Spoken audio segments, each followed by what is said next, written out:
everybody, my name is Andrew Ward. I'm from Regen Farmers Mutual, and today we have the pleasure of having a yarn with Carolyn Hall. Hi Carolyn, how are you?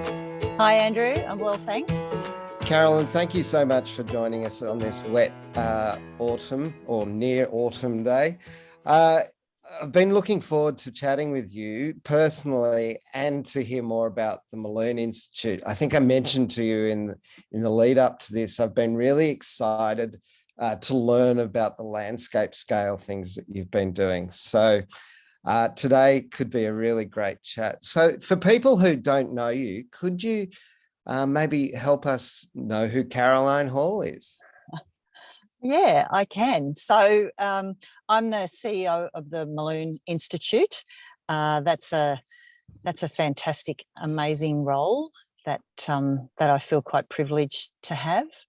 I came into that role.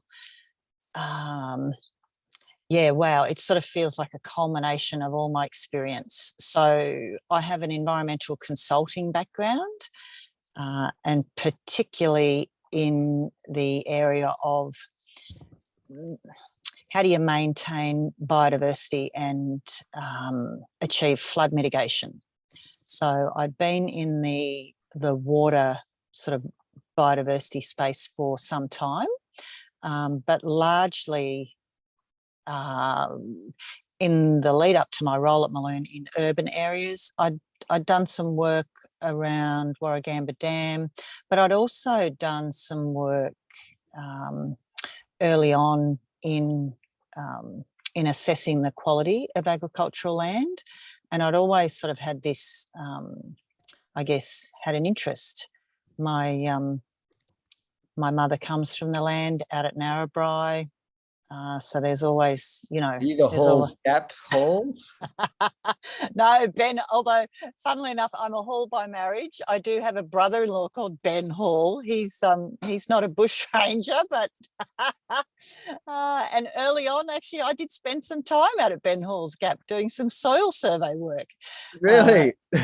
Yeah, and had a bit of a chuckle about that whole Ben Hall thing. But yeah, coming, I guess, through consulting, looking, understanding the trade-offs that are made in environmental decision-making, and, you know, seeing shifts in regulations, seeing really good work done, high-quality information being presented, but decision-making frameworks kind of, feeling, you know, overall a little bit frustrated about the environmental outcomes. The environment never seemed to win. And I remember explaining what I did once was because I practiced in the ecological field, so I sort of envisaged it as giving plants and animals a voice, because no one could tell their story. And so all that technical information was great, but unless you could put that into a narrative that people could understand and it could assist them in making decisions, it wasn't particularly valuable. Because I shouldn't say that, not that it wasn't valuable. Data is always valuable, but there's a judgment sort of layer over decision making that goes on. And so when I was introduced to Mulloon, it was sort of like, wow, I kind of grasped the hydrological component because I'd spent a lot of time working with flood engineers. I understood hydrological modelling. I kind of grasped the technical side of it. And then when you start to sit with some of the environmental benefits and that could come from this work, it just felt so right. Carolyn, I have a bit better than average understanding of what the Malone Institute does, but maybe at this point you could kind of help people who might not have heard of it understand what the Malone Institute's hydrology focus, how it started with a hydrology focus. Yeah, sure. So very broadly, Mulloon is all about bringing the environment and agriculture together, understanding that repairing and restoring landscapes can have a really positive impact on the productivity of agricultural land, but also it can be very positive for biodiversity and a whole suite of environmental co-benefits. And that was a bit of a mouthful, that one. That is, but it's fantastic. So I will go back into the history, but before we do, I'm going to take you back to before you were saying something about the trade-offs and having to get familiar with that. And that sometimes the environmental outcomes that great research was showing was getting lost in the narrative. Can you think back to an example of some of that sort of work that was done that wasn't able to be implemented, at the time? Yeah, well, look, there are lots of kind of controversial things in some ways that I was involved with. The whole suite of forestry environmental impact statements early on in my career, and I guess realising that, with regional forest agreements back in the day, there were real life trade-offs around conserving biodiversity and people's jobs, and how do you find that balance? And the emotion and anger and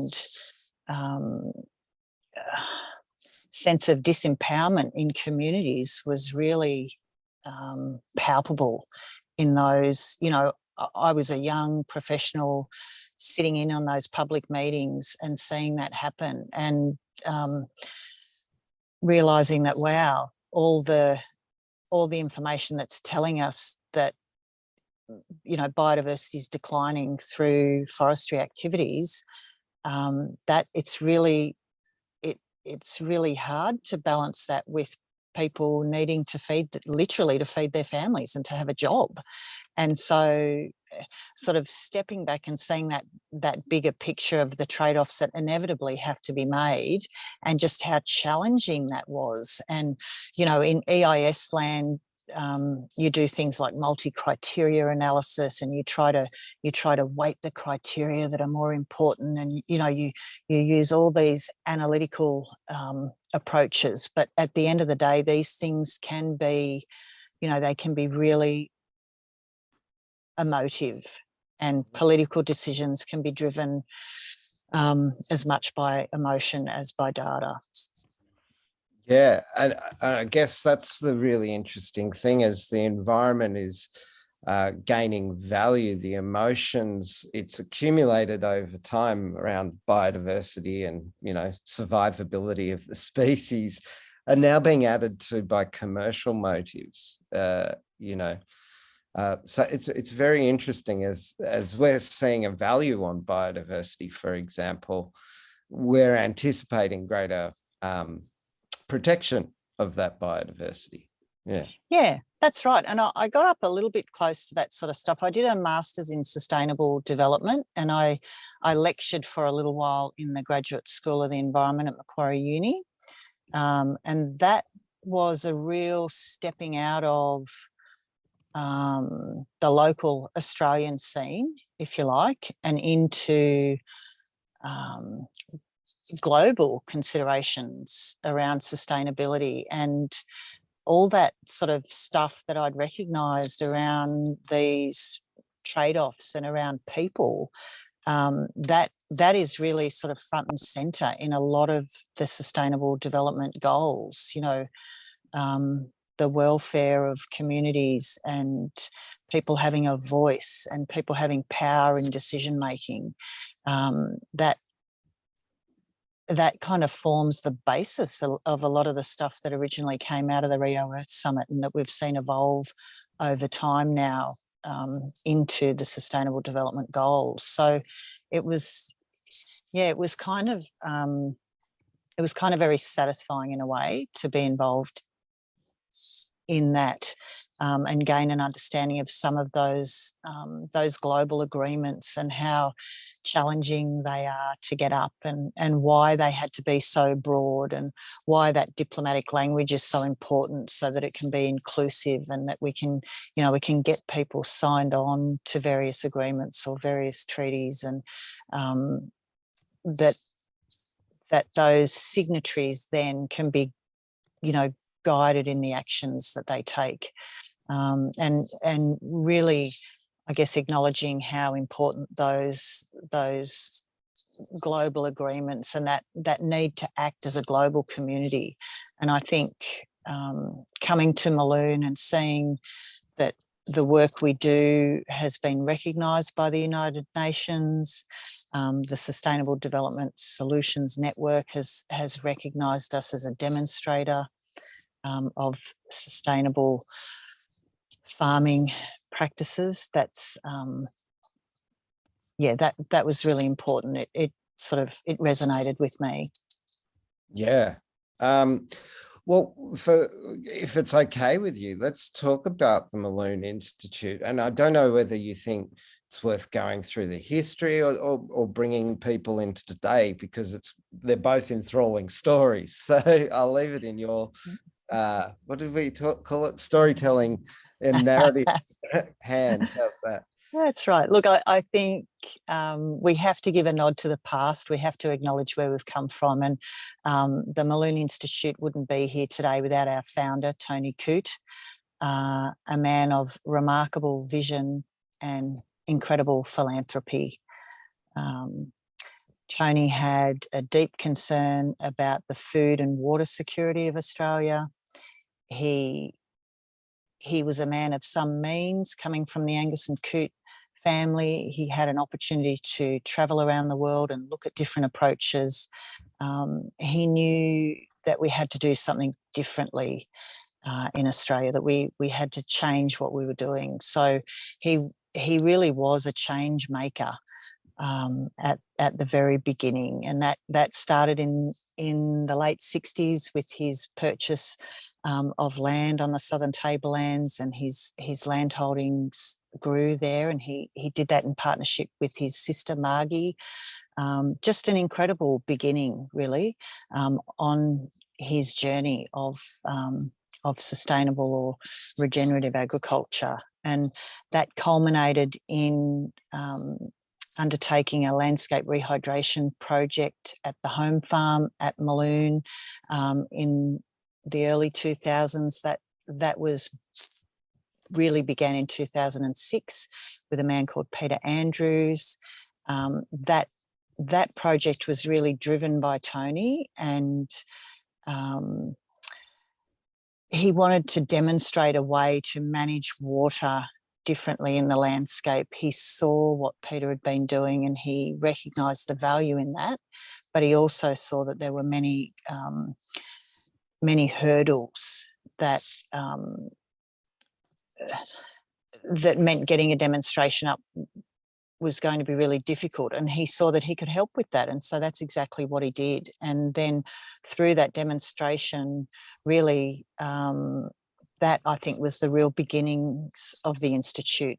The local community had initially been quite sceptical and wary of what was going on at Mulloon, but then when they saw the results, they all wanted to get involved, and so it just snowballed from there, really. And the Mulloon Rehydration Initiative, the MRI, was born, and now we're doing a catchment scale project. We're managing surface and groundwater and vegetation at the catchment scale. So across 23,000 hectares with over 20 landholders and 50 kilometres of creek. You've got to be quick to write that down, Andrew. You're way too quick for me. So help me to make this real in people's minds. What part of Australia are we talking about? We're at Boorowa? We're at Mulloon, so we're on the southern tablelands. We're about 50 minutes from Canberra on the way down the coast. So you've driven from Canberra, you've hit Bungendore, and you've headed along as if you were going to Braidwood and the coast, and literally right on the top of the Great Dividing Range, there is the turn off to the home farm. And many people travelling from Canberra to the coast have seen that turn off to the home farm. And so it's a beautiful valley. Yeah, it's just a beautiful valley, and Lower Mulloon is this big, broad floodplain. And what had happened there, as so typical of many parts of Australia, historically, before European settlement, before the changes that came with that, the clearing of vegetation, the introduction of hard-hoofed animals, often our streams and rivers had been chains of ponds. There'd been a series of water holes, if you like, and those water holes had been a window to the groundwater. With those land use changes and with disruption to those valley floors, channels were introduced. So rather than those beautiful intact chains of ponds, things became channelized. The bottom of the stream eroded into the floodplain, and with that, the water tables dropped as well. And so when rainfall fell in the catchments, water moved through really quickly, and those streams and rivers became like drains to the ocean. And that's the sort of flood behaviour that we see now. And so at Mulloon, the whole idea is that by intervening, taking action, and actually building structures in the landscape, we can restore the ponds. We can bring back those intact valley floors. We can restore wetlands in the stream. We can put habitat back, and we can raise the water level in the floodplain. We can get more regular flows out over the top of the bank, out over onto the floodplain, and deposit nutrients, but recharge those local aquifers. And then that water can be banked in those floodplains, in that soil carbon sponge. It can be banked there for when we go through periods of drought, for when fires come, for holding on to water in the landscape when there's lots of rain. So that idea that we really have impacted the environment on a major scale in this country, and we actually need to repair and restore those landscape functions. Planting trees it's a wonderful thing, but we need to do more. We need to get the landscape functioning right. We need to restore those hydrological processes that used to operate in the landscape, bring them back, and then with that comes vegetation. And the plants are really the workhorse. Where we've got plants, they are slowing down the water, they are cleaning the water, they are providing habitat for our native plants and animals, they're providing the feed for our livestock. It's all about creating the conditions where we can maximise the plants. Wow. I mean, that was just a first-class lesson in ecology and hydrology. I'm not sure if everybody will quite appreciate just how eloquently you surmised so many books on hydrology and common sense. Wow, Carolyn, well played. That was beautiful. I'm sure that Mulloon will have graphics that show the hydrological sort of scale and the philosophy of Mullooon Institute. So if it's all right, post-interview, I'm going to go in and actually put the right graphics to that page, because that was superb. But I want to keep talking about Mulloon and maybe a bit of its history, if that's all right. I know that it's had to be, and this is kind of legacy, I guess, to the Coots as well. adaptive. So it's transformed, it's run enterprises, it's, you know, been an academic institute, but a hands-on farm as well. So it's had to wear many hats. How does that work for you as a CEO, juggling between enterprises and academic and landscape scale and running the farm and having a life? Yeah. Yeah, it's pretty crazy. It really is pretty crazy, but it's great. I think Tony, the legacy part of that is Tony really saw the importance of Mulloon being a demonstrator. He understood that he had to be actively engaged in agriculture in this country to be able to speak to farmers. So at the very forefront, Mulloon Creek Natural Farms. And that's all about our egg enterprise. So that's 100,000 eggs a week produced on biodynamic and organic pastures. Okay, so 100,000 eggs a week. Eggs a week. How many hens for that? Like, are they doing 5 per hen a week, or is that productivity off the pasture? Oh, that it's all very. They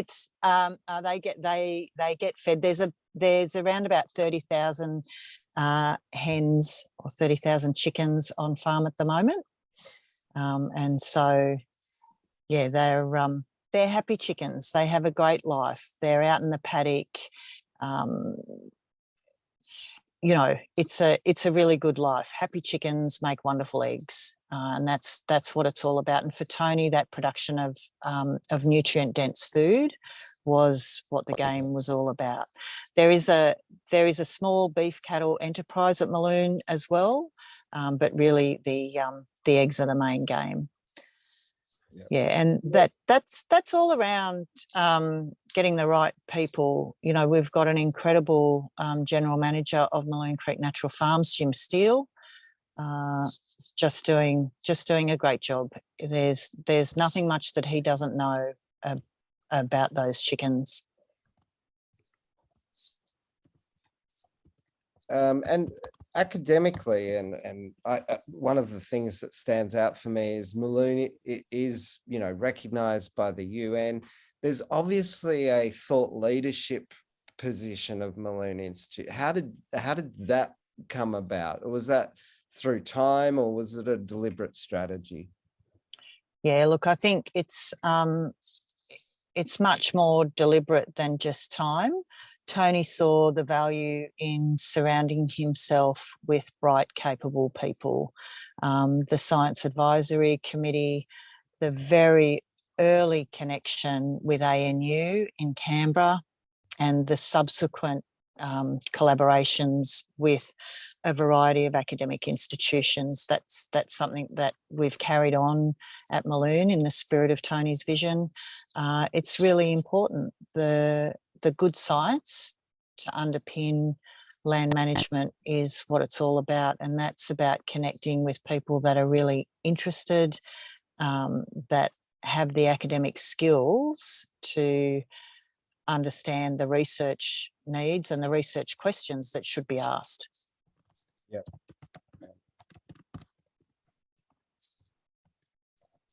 That's awesome. Now, of all of the sort of research areas, what's floating your boat or making you most excited for the impact? Yeah, look, it's the main game really is hydrology. So it's about understanding how what we're doing is really influencing hydrology and making a change. How we are recharging those aquifers. So then it's about thinking about how we can share that. So getting those research questions right. At Mulloon on the MRI, we've got a suite of hydrological monitoring equipment. That information is starting to roll in now, and so that sort of proof of concept piece is ongoing, but also understanding that this approach has much broader application. So with the New South Wales DPI under their climate adaptation program, we're looking at creating a a landscape rehydration priority map for New South Wales and a return on investment tool for drought resilience. So where are the areas across New South Wales that are most suitable for this approach, and where is the investment going to bring the most value? And I think that, yeah, that's really exciting, that part of the work. That is fascinating. I wonder how you're determining that value, because we've talked about these trade-offs that you have to make in environmental markets and people's lives and things. Just Regen Farmers Mutual, we're looking at landscape scale transactions, and particularly that flood mitigation along the east coast escarpment, where on the coastal plains we've got 80% of the population and 99% of the asset value of urban Australia sitting on those coastal plains. So recognizing those values downstream, how are you recognizing value within, say, a catchment up and downstream, like and west of the Great Divide in an agricultural process? I'd love to get your kind of insights and where the trade-off difficulties are, the challenges with it. Yeah, look, I mean, we are landholder-led. So it's communities that know about our approach and that want to learn more, and that understand that they have issues that they need to change. So in lots of ways, it's around Mulloon coming in and providing information. It's around us getting an understanding of what the problems are that those landholders are facing, and putting forward the approaches that we would use to address those. And really that's when it becomes a conversation for that community or that group of landholders. Yep. Does this suit, you know, what does the scale of the thing look like to them? What does landscape rehydration mean for them? But then also it's landscape rehydration is one part of the puzzle. Getting the landscape functioning as best it can is one part, but the land management that is overlaid on that is sort of the next part. So not everybody is a regenerative farmer. Not everybody is concerned about, you know, they might be more concerned about the volume of food they produce rather than I mean, every farmer is concerned about the quality of what they produce, but everybody's on a different stage on their regenerative farming journey. And so inevitably there are some trade-offs there about how people manage the land and whether they get the most out of things. And I think we're seeing really interesting developments in the natural capital accounting world. Things like soil carbon have really shaken things up. And really sort of caused people to rethink the way they manage. But really, at the end of the day, for us, if people are managing for soil health, if they're managing to care for biodiversity, if they're really concerned about their natural capital, then things like soil carbon, they're going to be a co-benefit of their management approaches. Yeah, I agree. There's a lot of people who get stuck on the definition of what a regen farmer is and whether they till or don't till or plan their grazings or don't plan their grazings. What's your definition of a regen farmer? Yeah, that's a really good question, Andrew. I'd far be it from me really to define a regen farmer. I think regen ag is really a set of principles, and if farmers are managing to look after their land, if their primary concern is soil health, if they're looking at the land in a holistic way, if they're seeing the interconnected web of life and that they are part of that, then whatever practices that they use, that, you know, that's incredibly variable. You know, everyone can do that in their own way. But if they're guided by those principles of environmental health and being part of a system, then I think we're, you know, that's when we're starting to talk about regen ag. Yeah. For simplicity, we we just go, if they're making an environmental and an economic profit, because the absence of an economic profit with an environmental loss is mining, and an ecological profit with an economic loss is really just conservation. And so regen ag needs to have the environmental profit and the economic profit. And then how you achieve that it is up to the context. But I find that people that are largely, and maybe this is with every movement, but including regen ag, they end up, you know, fighting with somebody that, or arguing or spending energy negatively with people that are 1 degree separated from one another about whether this is regen or permaculture or biodynamics or organics, as opposed to spending time like defining, as you said, the principles that separate, you know, regen from not regen, you know. So yeah, if we can solve humanity's problems around that, that would be good. Carolyn, I guess, talk me through some of the changes in the landscapes that you've been working with over time, and what you've seen, you know, from the theory into the practice, and how that demonstration kind of exhibits itself. Yeah. Yeah, look, I think this goes to there, you know, there are physical changes in the landscape, and some of the pilot work that we've done in North Queensland in the reef catchments, seeing changes in the landscape there that have led to productivity increases. So if you can imagine up there, things look a little bit different. You're not necessarily in every situation talking a rock and log leaky weir. You might be talking a large swale that can just hold on to some water for a little bit longer and extend the growing season. So much more, well, they're quite big because everything's big in Queensland, but more subtle interventions in the landscape, if you like, that grow more grass, and so allow for more stock.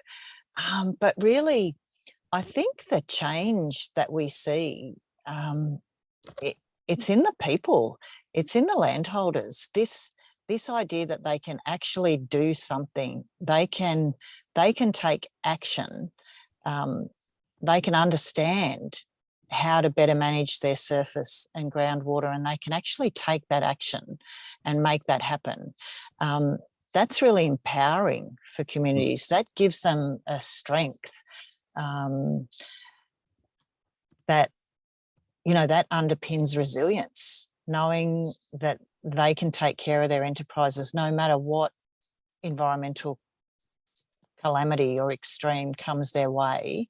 That, you know, they're okay. They can weather those storms because they know what to do. So, you know, we're seeing all those really good signs, and they're, I mean, typical of Mulloon, where we've got increased species diversity, we've got improved water quality, we've got sustained water quantity in dry times. We've got all those really good environmental indicators. But the exciting thing is this awakening of understanding in landholders and in communities that they can take action. There is a pathway forward. I think that's so interesting. It's that social return on environmental good, you know, and it is. How does a community engage with Mulloon? Like, is there? I know you've got a website, but what's the process for a community? Yeah, look, often they will come to us via Landcare or via a natural resource manager. You know, up in North Queensland, it's groups like NQ Dry Tropics. In New South Wales, it's often through the Landcare network. They'll have expressed interest. They'll want to learn. We end up getting invited out there to deliver a workshop. Sometimes they may have been to Mulloon. We've had an open door policy at Malone Creek for a long time. COVID's put a bit of a spanner in those works recently. But, you know, we hold an annual field day. We invite people in.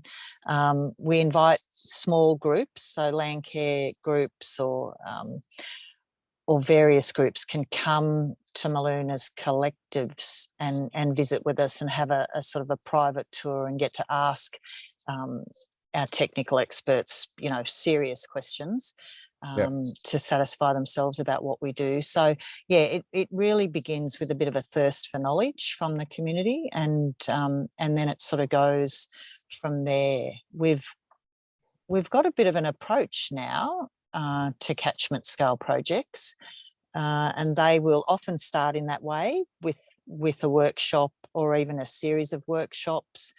Then we really recommend a scoping report, and that kind of enables, that's a report on the one hand, but it's a process as well, because it's a pulling together of information, and it's helping landholders to look over the fence. So seeing their property as something, part of something bigger. So part of their subcatchment or part of their broader catchment. So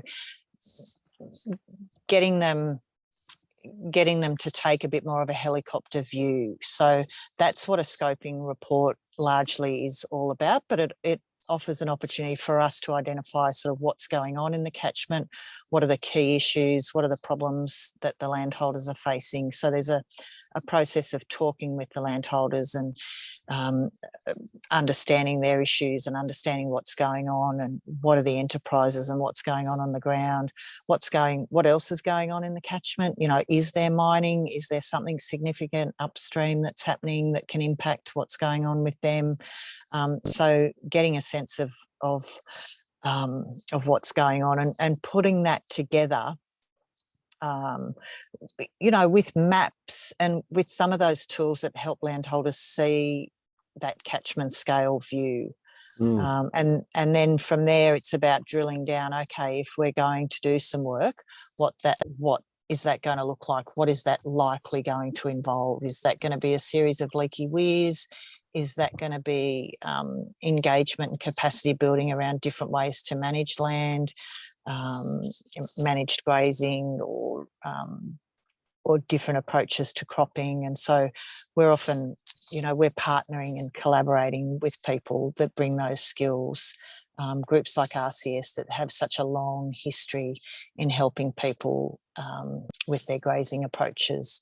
You know, we're exploring with communities then what are the tools, what do they need, what changes do they need to make, and how we can help them.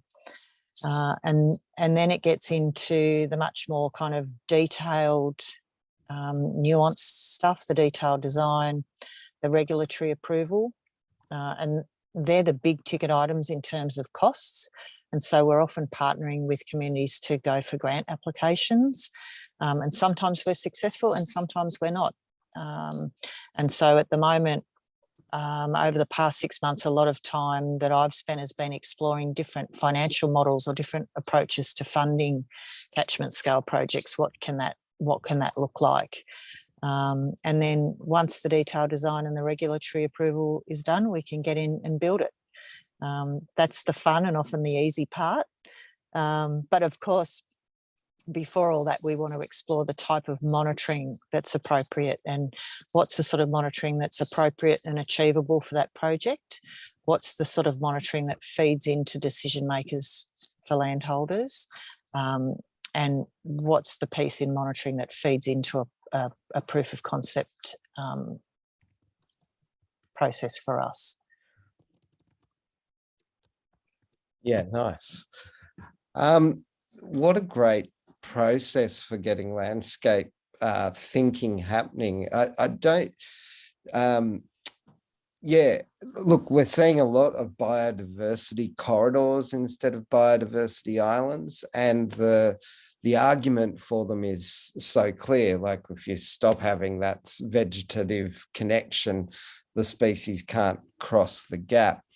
When you're dealing with hydrology and landscape impacts, um, is it the same factors, or can you have separation between works within a catchment and still get useful outcomes? Look, I think you can, So but there does are. it have to be very tightly coordinated, like moving up and downstream contiguously, or can catchments work? Well, can you start getting benefits in catchments based on farmers that aren't necessarily co-located? Yeah. Yeah, look, you can. There are some challenges there because water doesn't know property boundaries, and Mm, particularly when, when we talk about reinstating hydrological processes, that in practice means getting water out onto the floodplain. right. And so when water moves out of the channel and onto the floodplain, water has to come back into the channel. And so it's that re-entry point that is really the important piece of the puzzle, and making sure that that's safe and not going to trigger erosion. So the scale at which you do that can vary, but it's those historical kind of markers in the landscape that can guide that work. And that's where the sort of the technical rigor of the design comes in, with the with the design approach that looks for those steps in the landscape, that looks where is the appropriate place to intervene, and then looks at where we want to send that water and where we want to bring it back in. So that might mean that you can skip a property. You might not need to do you might not need to intervene on a property in that place, because the water is going to move across it anyway. But the landholders need to understand that, and that's where some of the visualisation tools, like the hydrological modelling, that can show where water goes now in a small flood event and where water would go if we'd undertaken interventions in the landscape. That sort of visualisation can be really helpful, and can really help people. That's fascinating. So I guess one of the things that I've heard is that we don't make an impact on hydrology, flood or drought until at least 15% of a catchment is involved, and then you can make a material difference. But anything less than that, 15%, you're not making any material difference. So obviously the goal for people like us and yourself is to get them from 15% to 95%, because you actually want to change the hydrology, and if 16% gives you a material difference, you're suddenly in the game. How many farmers does that represent in the sorts of catchment scale thinking that you've got? Like, do you need to get 10 farmers in North Tropics to make it work, or 100 farmers to make it work? Yeah, that sort of depends on where you are and the size of the properties. So obviously, if you're thinking about southeast Victoria, where the properties are smaller, and farming's much more intense, then you're going to want to recruit larger numbers of people. But if you're in Queensland, everything's bigger, properties are bigger, you can make some significant impacts, just across one property. So I think, Tony Coote really had the solution to that. This demonstration, this showing people, if it needs to start with a pilot, I mean, it's got to start somewhere. If it needs to start with a pilot to help people really understand what it is and the promise that it holds, then let's do that. But ideally, the more people on board, the better. And I think there's no shortage of farmers out there that that are ready and willing to give this a go. It literally is the cost of that design and regulatory approval piece that can be the blockage at the moment. Yeah. And what are the main regulations tripping it up? Is it the impediments that leaky weirs pose in waterways, or what's the regulation that's mostly tripping up? Yeah, so it's not, I mean, any regulatory framework is there for us to satisfy, and we're confident that we can do that because the outcomes of what we do are so very positive. The challenge can be in the sheer volume of regulations that have to be satisfied. So there's high levels of variability, but in New South Wales, for example, and we're actively engaged in a regulatory reform process with the New South Wales Planning Department. So in New South Wales, where you need development approval for environmental protection works, which this amounts to, then you can trigger the need for development approval at the local government level. And that can trigger a full suite of environmental regulations that need to be satisfied. So the standard requirements of environmental assessment under the EPA Act, the Biodiversity Conservation Act, looking at then at fish passage, looking at heritage, looking at crown lands, sort of the list goes on and on. So the approach that we've taken in New South Wales, with guidance from New South Wales Planning, is all about how do we streamline that? How do we take it from triggering all these different pieces of legislation and put that into a more streamlined regulatory approval process? And that that looks to be by capturing it under the infrastructure SEP. And we've had a landscape rehydration infrastructure guide out on public exhibition over the last couple of months. And so Department of Planning have taken that feedback, and we'll move, we hope, to having a code of practice then for landscape rehydration, so that if the approval process can go under the infrastructure SEP and it can be backed up by a code of practice, then it can be a much more streamlined process for landholders to get these approvals through. I think one of the real challenges that we face is pretty much any regulation around the environment in this country is targeted at mitigating environmental impacts from activities that exploit the environment for money.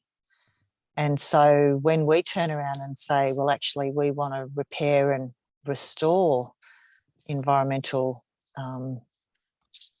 values, and we want to restore ecological and hydrological processes, it's really a bit perplexing. The regulations don't easily accommodate that kind of work. You know, the degraded environment that we have now is actually considered the status quo that they want to be maintained or to be reinstated. And so it does spin your head, because it's like the regulators themselves appreciate that this is, you know, this is a challenge. But the process of getting that to keep pace with the recognition that we need, you know, landscape scale repair and restoration is a true challenge. So I think there are some other states sort of watching on what's going on in New South Wales, and hopefully the process that we're going through here can inform what can go on in other states. Carolyn, it is so good to hear what you're doing at this landscape scale and the work. I'm conscious we're moving through time. I want to go to this last slide and just say, based on your experience with, you know, environmental and natural resource management and I'm sure there's some wisdom here. So I'm going to ask you, if you're talking to landholders, what do you think are the 3 key elements that they can take away from Mullooon Institute, some wisdom? And I'll just record them if that's all right. Yeah. Look, I think it's that we can do things differently.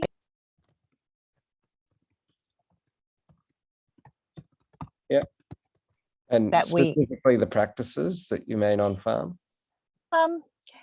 Yeah, we can do things differently in terms of the practices on farm, but also the way we perceive and manage our landscapes.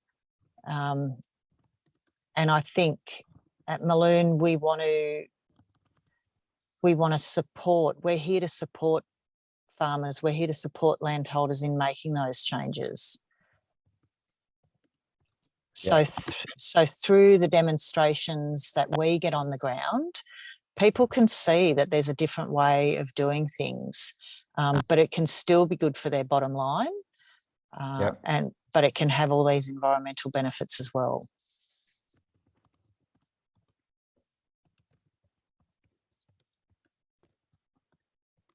And I guess the other thing that I would say is it's together. It's together that we can drive these changes. It's really hard when one individual or one organisation or one business tries to make these changes. It's together we're stronger. And as communities and as collaborative partners, we can drive these changes. If we were in a pub, I'd be going, or a parliament, I'd be going, here. I totally agree. You know, the saving the planet is a team sport, and we are islands of biodiversity unless we're a corridor. We're a single leaky weir unless we're a catchment hydrology plan. You know, and it's at biodiversity corridor level and habitat distribution, and it's at flood mitigation and drought resilience that we can make a material and meaningful impact and the chance to survive. And so what you're doing here, I can say again, it's really inspiring. It's fantastic stuff. And thank you, Carolyn, for spending some time with me today and with our viewers to share your experience from the Malone Institute around hydrology and landscape scale. Really enjoyed it. Thank you. You're very, very welcome, Andrew. Thank you. Cheers.